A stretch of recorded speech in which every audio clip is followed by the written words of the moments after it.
जय श्री माता जी। परम पूज्य श्री माता जी, कृपा करके ये ध्यान और मेडिटेशन की मंच पर परम चैतन्य प्रदान कीजिए। हे देवी, हे आदिशक्ति माँ, कृपा करके आप पधारिए और सभी संतों को ध्यान और मेडिटेशन कराइए। परम पूज्य श्री माता जी, आपके श्री चरण कमल पर कोटि कोटि नमन। कुंडली उठा के बंधन लेंगे।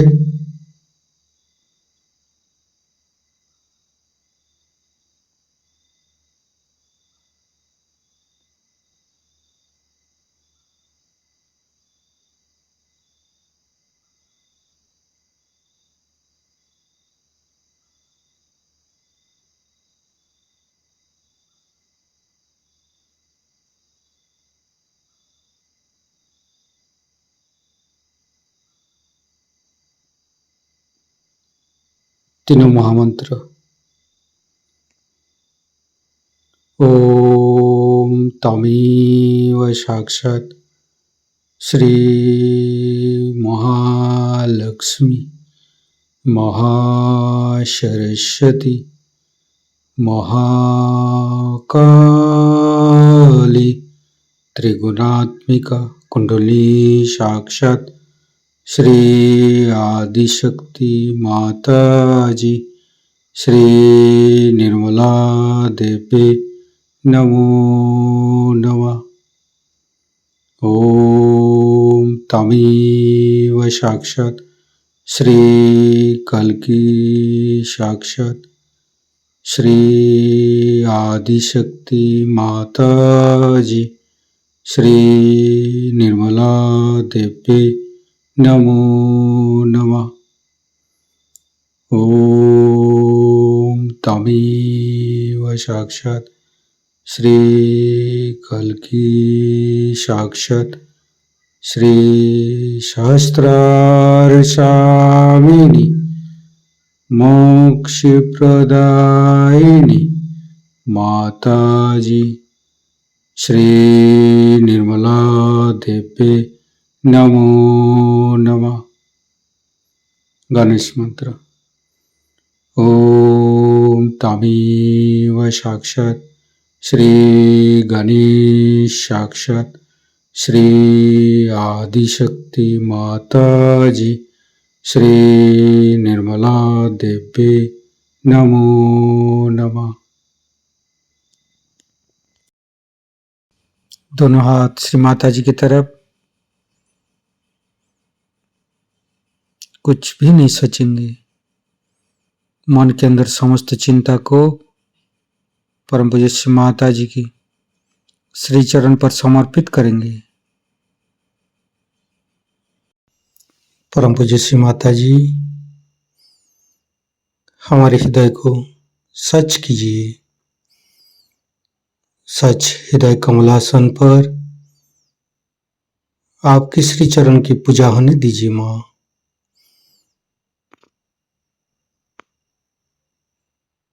संपूर्ण चित्त मध्य हृदय पर परम पूज्य श्री माता जी की श्री चरण की शीतलता अनुभव करते रहेंगे। परम पूज्य श्री माता जी, हम अज्ञानी हैं। हमारी अज्ञानता के वश में यदि आपकी शान के खिलाफ कोई गलती हुआ हो, कृपा करके अब मुझे क्षमा कर दीजिए माँ। दोनों हाथों की अंगुली के ऊपर चैतन्य लहरें अनुभव करते रहेंगे।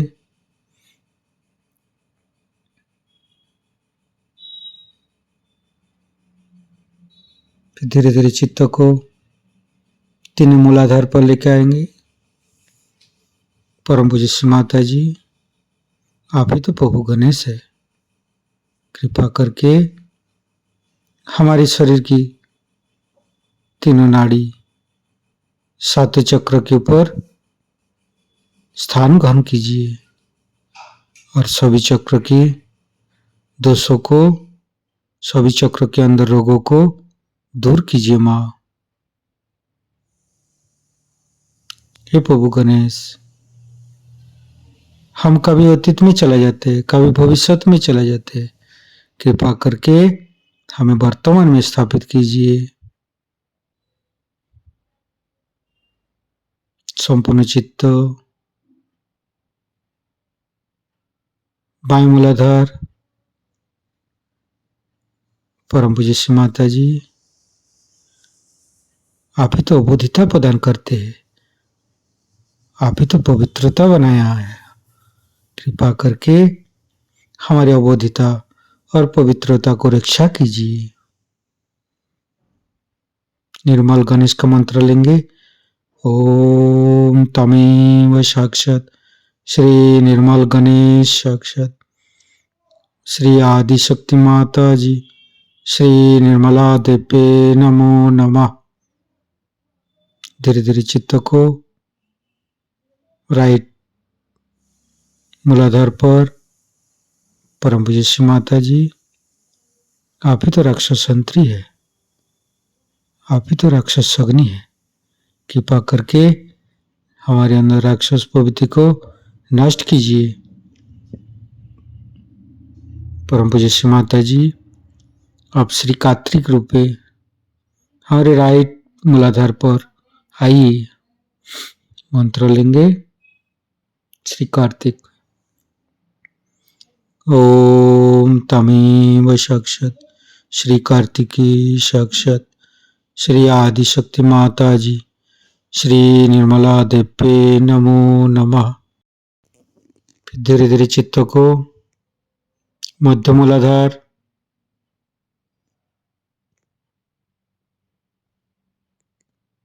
ओम गंग गणपते नमः 4 बार करेंगे।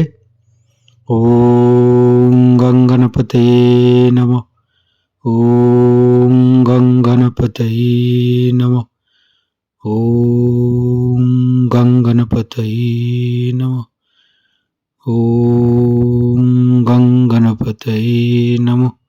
साक्षात श्री आदिशक्ति माता जी श्री निर्मला देव्ये नमो नमः। परम पूज्य श्री माता जी, गौरी माता के रूप में हमारे मध्य मूलाधार में आइए और समस्त दोषों को दूर कीजिए। परम पूज्य श्री माता जी, हमारे ऊपर दया कीजिए, कृपा कीजिए, हमारी क्षमा को स्वीकार कीजिए माँ।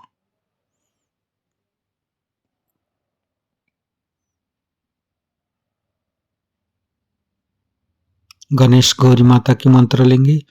ओम तमेव साक्षात श्री गणेश गौरी माता साक्षात श्री आदिशक्ति माता जी श्री निर्मला देव्ये नमो नमः।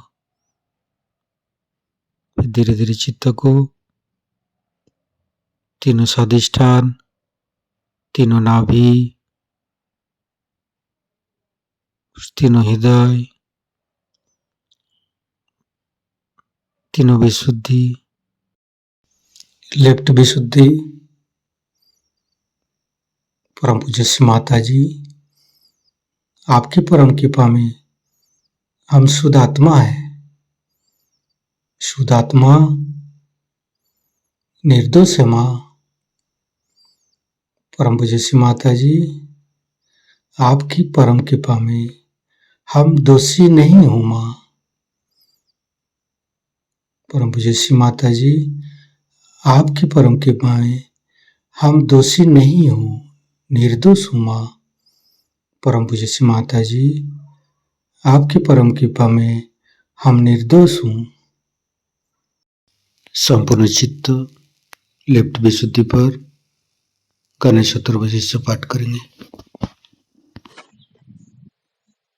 ओम नमस्ते गणपतये तमेव प्रत्यक्षं तत्त्वमसि तमेव केवलं कर्तासि तमेव केवलं धर्तासि तमेव केवलं हर्तासि तमेव सर्वं खल्विदं ब्रह्मासि तं साक्षादात्मसि नित्यं हरितं वच्मि सत्यं वच्मि अवतं माम् अववक्तारम् अवसोतारम् अवदातारम् अवधातारम् अवानुचानमवशिष्यम् अवपश्चातात् अवपुरस्तात् अवोत्तरातात् अवदक्षिणातात् अवचोदातात् अवधरातात् सर्वतो मां पाहि पाहि समन्त्रात् तं वाङ्मयस्तं चिन्मयो तं आनन्दमयस्तं ब्रह्ममयो स्तं सच्चिदानन्दादित्योऽसि स्तं प्रत्यक्षं ब्रह्मासि स्तं ज्ञानमयो विज्ञानमयोऽसि सर्वं जगदं तत्तो जयते सर्वं जगदं तत्तोत्तिष्ठति सर्वं जगदं त्वयि लयमुच्यते सर्वं जगदं त्वयि पत्येति तं भूमिरापो नालो नीलो नमः स्तं चत्वारि वाक्पदानि स्तं गुणत्रयातीतो स्तं देहत्रयातीतो स्तं कालत्रयातीतो स्तं मूलाधारसितोत्सि नित्यं स्तं शक्तित्रयात्मक स्तं योगिनो ध्यायन्ति नित्यं स्तं ब्रह्मा स्तं विष्णु स्तं रुद्रस्तं इंद्रस्तं अग्निस्तं वायुस्तं सूर्यस्तं चंद्रमास्तं ब्रह्मभूर्भुवस्सुरं ज्ञानादिपूर्वमुच्चाय वर्णादि तदनंतर अनुसारो परतरो अर्धेन्दु उल्लसितं तारेण ऋतं एतत्तव मनुष्यरूपं गकारो पूर्वरूपम् अकारो मध्यमरूपम् अनुसारो शान्तिरूपम् बिन्दु उत्तररूपम् नादं संधानं संगीता सन्धि शैषा गणेशविद्या गणकऋषि निश्चित गायत्री छंद गणपतिर्देवता ओं गं गणपतये नमः एकदन्ताय विद्महे वक्रतुण्डाय धीमहि तन्नो दन्ति प्रचोदयात् एकदन्तं चतुर्हस्तं पाशमङ्कुशधारिणं रदं च वरदं हस्ते बिभ्राणं मूषकध्वजं रक्तं लम्बोदरं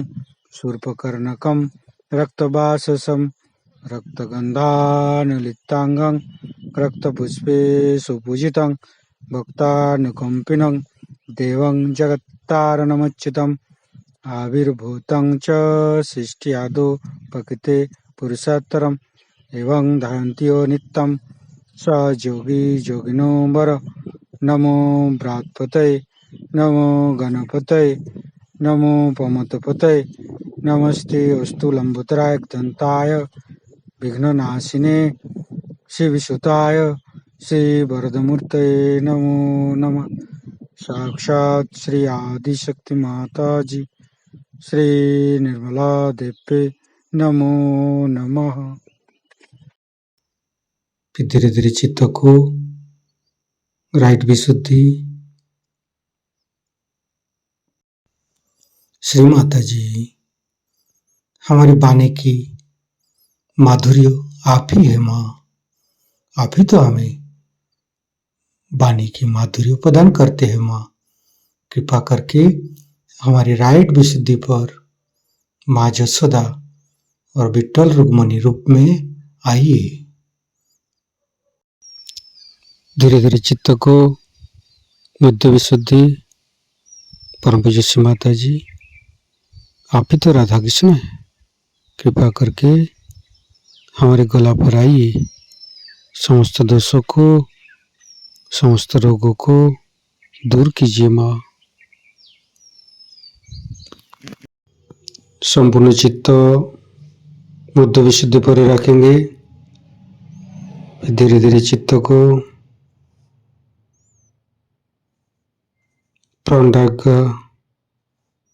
वैकाग्र शास्त्रार। परम पूज्य श्री माता जी हमारे अंदर अहंकार प्रति अहंकार को दूर करके हमारी ब्रह्मानंद को खोल दीजिए माँ। हमारी सहस्त्रार पर विराजमान होइए माँ। सहस्त्रार के साथ एक एक चक्र को जोड़ेंगे। लेफ्ट विशुद्धि, राइट विशुद्धि, मध्य विशुद्धि। माता जी हमें निर्विचारिता सिद्धि प्रदान कीजिए। दोनों हाथों पर सहस्त्रार पर परम चैतन्य का अनुभव करते हुए निर्विचारिता का मंत्र लेंगे। ओम तमेव साक्षात श्री निर्विचारिता साक्षात श्री आदिशक्ति माता जी श्री निर्मला देवे नमो नमः। परम पूज्य श्री माता जी हमारे ऊपर ऐसी कृपा कीजिए ताकि हम आपकी वाणी को सहस्त्रार से सुन सकूं। संपूर्ण चित्त सहस्त्रार पर परम पूज्य श्री माता जी का अमृत वाणी हम सहस्त्रार से ग्रहण करेंगे। श्री कृष्ण ने कहा है योगक्षेम भाम्य, योग के बगैर क्षेम नहीं हो सकता। हम परमात्मा की भक्ति करते हैं, परमात्मा को याद करते हैं, आर्तता से पुकारते हैं, लेकिन उनका हमारा अभी तक कोई गर संबंध ही नहीं जुटा। अगर हम उनके राज्य में ही नहीं हैं तो परमात्मा भी हमारी बात कैसे सुन सकते हैं। सुदामा जी को भी श्री कृष्ण से मिलने जाना पड़ा। इसी प्रकार आप सबका योग होना चाहिए। योग होने के बाद जो क्षेम है वो इतना सुंदर उतरता है कि लोग आश्चर्यचकित हो जाते हैं। हम तो कुछ भी नहीं करते, आप ही की कुंडलिनी है और वो जागृत हो जाती है।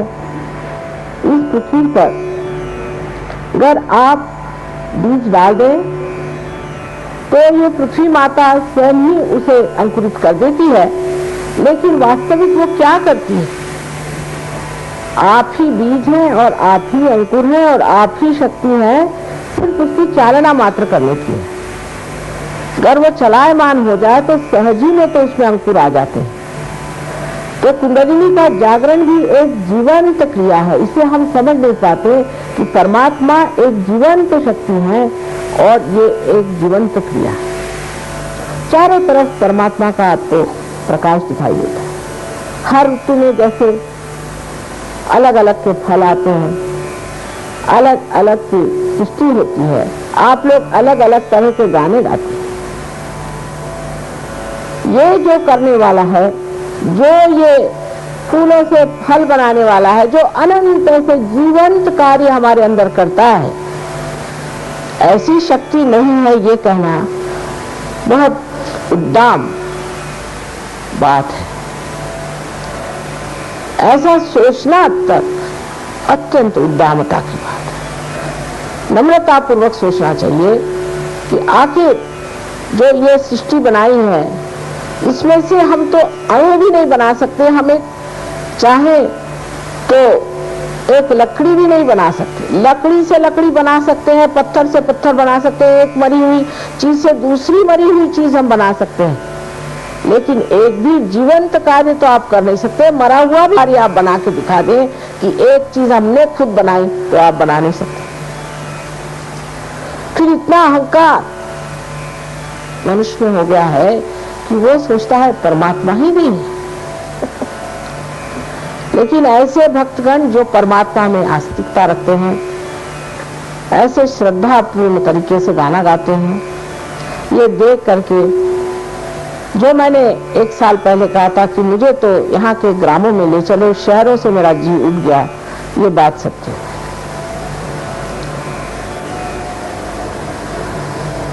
आज श्री कृष्ण ही की बात कहेंगे, क्योंकि आपके यहाँ श्री गोविंद जी का इतना सुंदर मंदिर है। श्री कृष्ण जी ने किस तरह से सहयोग किया था।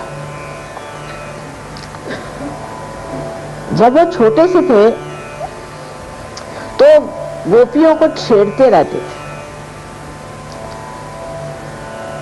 जब वो घघरी भर के अपने सर पे चलती थी तो उसको कंकड़ मार के तोड़ देती।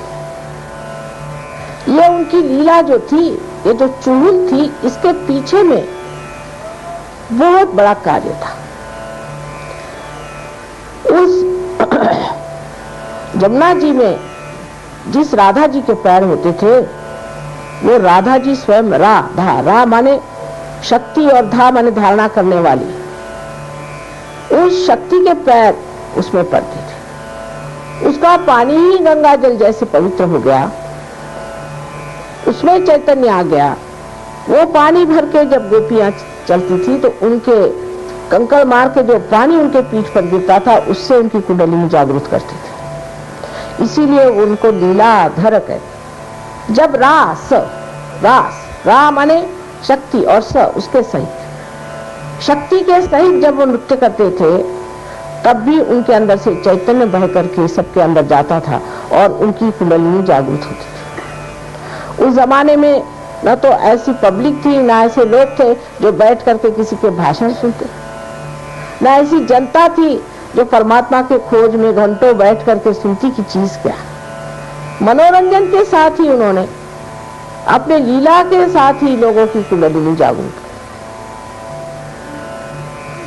इसी श्री कृष्ण ने भी ये बताया है कि हमारी जो चेतना है, मनुष्य की जो चेतना है, इसका वृक्ष नीचे की ओर अधोगति पर जाता है। इसीलिए आप देखते हैं कि जो पाश्चिमात्य देश हैं, जो परदेसी लोग हैं, इनके देशों में जाकर देखिए तो नर खड़ा रखा हुआ, उनको कोई पाप पुण्य का विचार नहीं, माँ बहन का विचार नहीं, किसी भी धर्म का विचार नहीं, पूर्णतः अधोगति में घुस गए। उनसे अपने को कुछ सीखने का नहीं, क्योंकि इसकी जड़ें अपने मस्तिष्क में है। ऊर्ध्वगति को प्राप्त होना चाहिए। ऊर्ध्वगति प्राप्त कैसे होगी? उसके लिए कुंडलिनी का जागरण करना चाहिए। महाराष्ट्र में ज्ञानेश्वर जी बड़े भारी संत हो गए।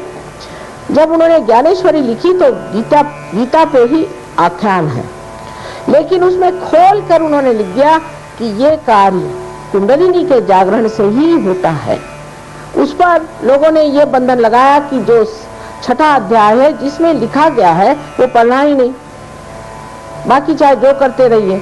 तो सब लोग मुंह में तंबाकू रख करके मीलों चल करके विट्ठल के मंदिर में विट्ठल विट्ठल विट्ठल चले जाना, पगला जाते हैं। कहते हैं सर फोड़ डाला हमने।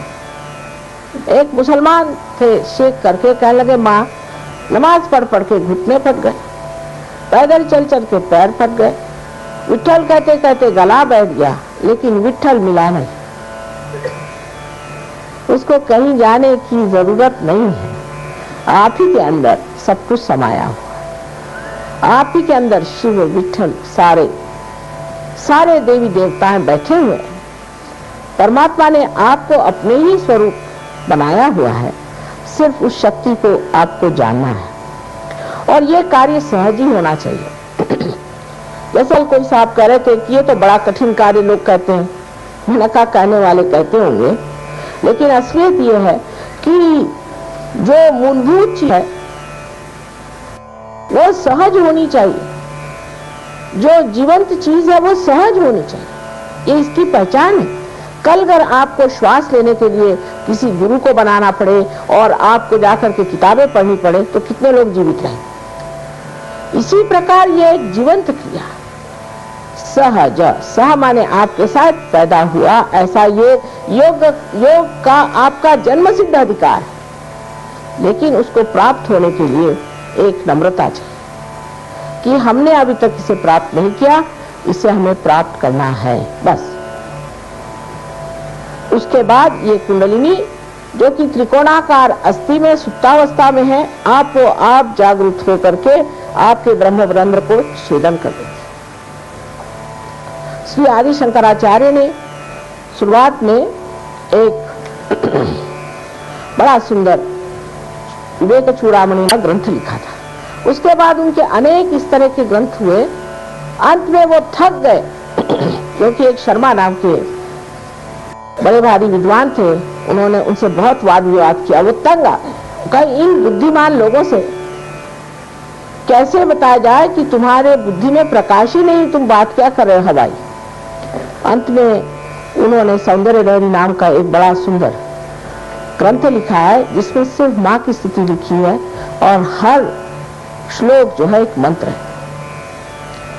उस मंत्र के जागरण से आपकी कुंडली जागृत होनी चाहिए। लेकिन ये सब चीज परमात्मा के शास्त्र के अनुसार है। ऐसे नहीं कि किसी ने आपको मंत्र दे दिया राम कहो राम कहो। नारद ने दिया हुआ मंत्र दूसरा होता है, लेकिन हर आदमी आता है कहता है तुम राम कहो। राम क्यों कहो पूछिए। राम का भी एक चक्र है, श्री राम का चक्र है। क्या आपका वो चक्र खराब हो गया है जिस वजह से कह रहे श्री राम को? हर एक चक्र पे एक एक देवी देवता बैठे हुए हैं। जो इसे जानता है और समझता है उसी को ये कार्य करना चाहिए। जिस वक्त कुंडलिनी का जागरण हो जाता है तो ये षट चक्रों को छेदती हुई ब्रह्मरंध्र को छेदती है और सर में से ठंडी ठंडी हवा, आपके अपने सर में से ठंडी ठंडी हवा, जिसको श्री शंकराचार्य ने सलीलम सलीलम ठंडी हवा कहा। जितने भी धर्मों कि आप पुस्तक पढ़िए, जितने भी धर्म हो गए सब धर्मों में इसका वर्णन है कि आपका फिर से जन्म होना चाहिए। ब्राह्मण को भी द्विज कहा गया है, माने जिसका फिर से जन्म हुआ, माने कोई झूठ मूठ का जन्म नहीं होता है, असलियत का जन्म है। माने ये कि आपका ब्रह्मरंध्र छेद करके कुंडलिनी का जब जागरण होता है तो आपका दूसरा जन्म होता है कि आप आत्मा स्वरूप हो जाते हैं। इस जीव का शिव से जब योग घटित होगा तभी वो योग होता है। वो कुछ कहने से कि हम योगी हैं, आप योगी नहीं हो जाते। आप योगी हैं तो आपके अंदर शक्ति क्या है? लोग हैं पैसे के लिए दौड़ते हैं। क्या परमात्मा को पैसा वैसा कुछ समझ में आता है क्या?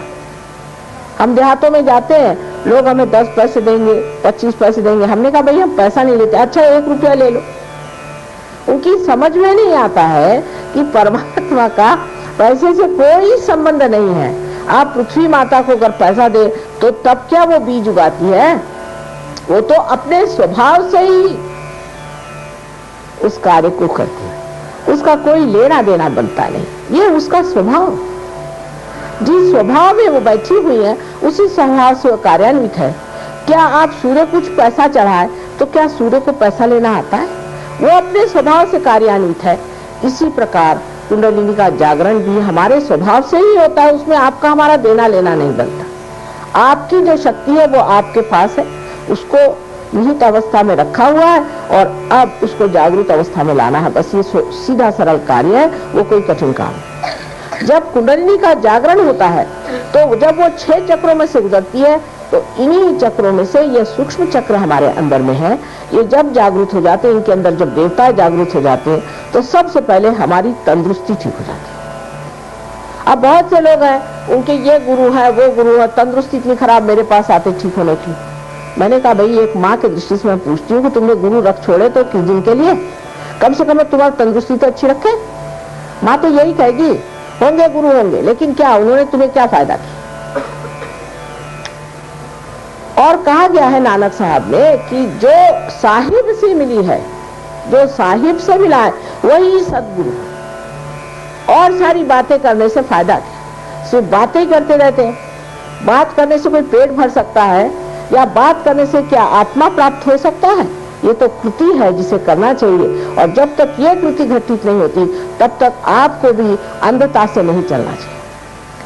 हमारे देश में 2 तरह के लोग मैंने देखे, एक तो अंधता में फंसे हुए हैं और एक तो बिल्कुल ही उद्दाम था।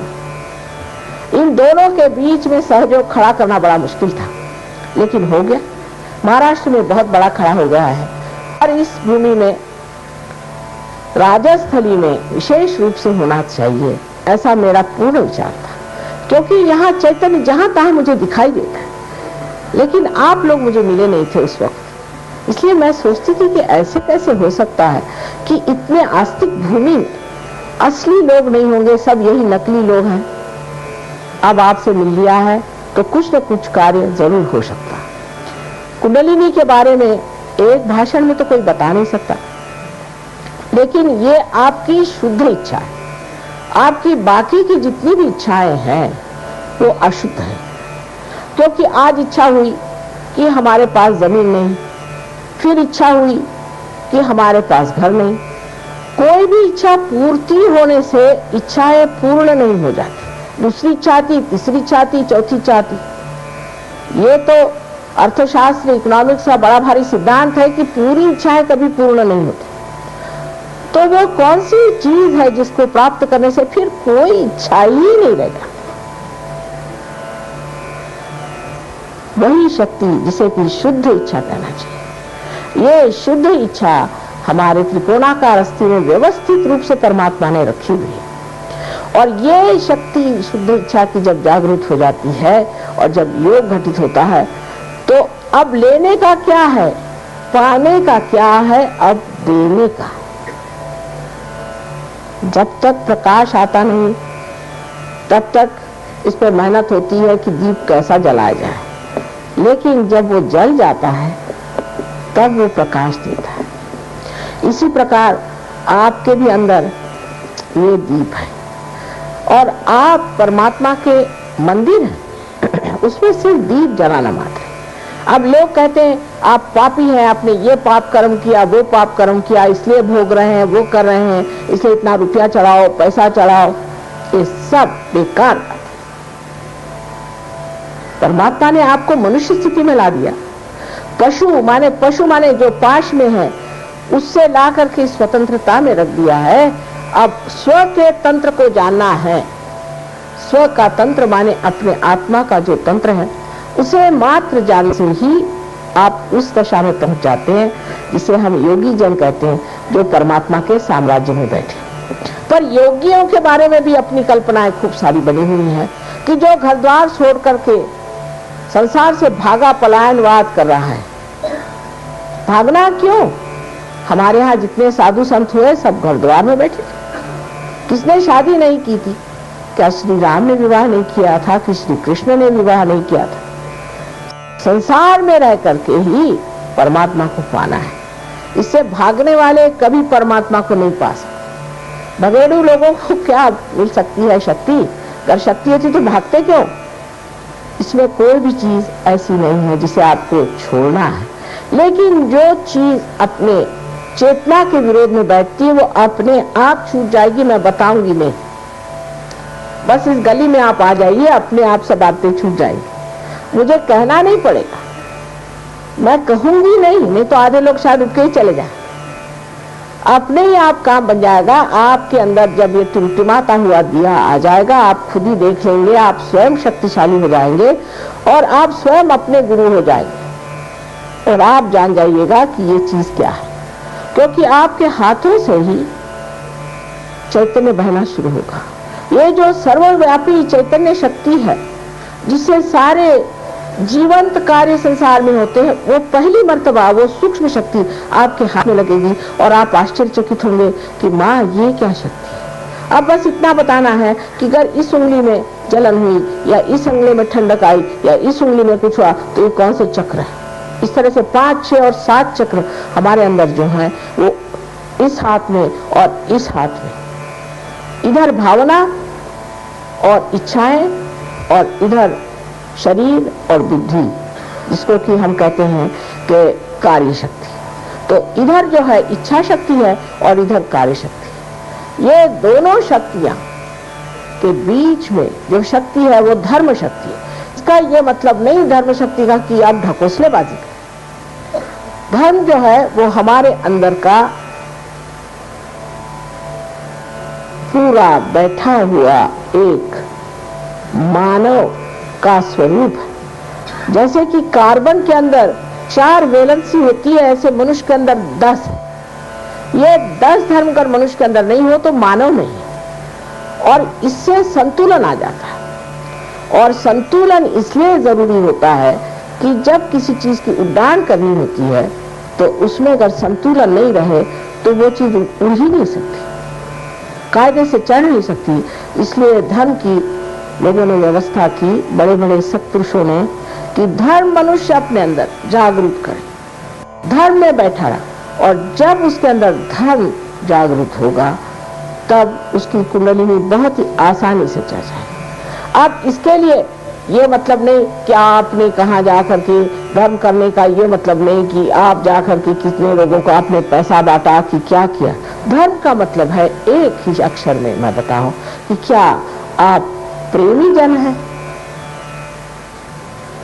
प्रेम यही आत्मा का स्वरूप है, उसका प्रकाश सत्य है, लेकिन प्रेम परमात्मा ने किया, इसीलिए सारी सृष्टि रची और आपको बनाया, और उसी प्रेम में ही उसने आपका सत्कार किया हुआ है, आपको आवाहन किया है कि आप उनके दरबार में पधारें और व्यवस्थित रूप से अपने कृपालु पिता का जो कुछ आशीर्वाद है उसका पूरी तरह से उपभोग लें। आपको किसी तरह से ताड़ना देने का उनका कभी भी विचार नहीं था, और ना वो कभी देते हैं। जो देती है तकलीफ वो हमारे बनाए हुए घरोंदे और हमारे ही बनाए हुए जेल, हमारे ही दिमागी जमाखर्च से इंसान ने जो घरोंदे बनाए हैं उसी का दुख हम उठाते हैं। परमात्मा ने तो सारी सृष्टि जैसे पक्षियों के लिए गाने के लिए बनाई है, ऐसे आपके लिए भी आनंद की बनाई। उस आनंद की स्थिति में आपको जाना है। और कल मैं आपको और सहजों के बारे में, चक्रों के बारे में बताऊंगी, और परसों मैं आपको आत्मा का स्वरूप बताऊंगी। इस भाषण का तो कोई अंत नहीं, मेरे न जाने हजारों भाषण हो चुके हैं, और तो भी सब लोग कहते हैं कि माँ हर बार आप कोई नई बात कहती हैं। लेकिन सबसे बड़ी बात है कि सबसे अपना सत्य है वो एक है कि हम आत्मा स्वरूप है, उस होना है। बस इस चीज को पाते ही सारा प्रकाश हमारे अंदर आ जाता है। जो हमारे यहाँ बड़े बड़े संत हो गए, क्या वो लोग पढ़े लिखे लोग थे? किसी यूनिवर्सिटी के पढ़े हुए थे? कुछ भी नहीं, उन्होंने कुछ पढ़ा नहीं था, लेकिन सारा कुछ उनके अंदर स्थित था, क्योंकि उनके सुकृत ऐसे थे, पूर्व जन्म के सुकृत थे, जो सारे सुकृत प्रकाशित हो गए थे, इसलिए इतने ज्ञानी लोग थे। इसी प्रकार आपकी भी घटना घटित होती है, और ये बहुत सहज और सरल कृति है, और आप लोग चाहें तो अभी इसी वक्त ये घटना हो सकती है।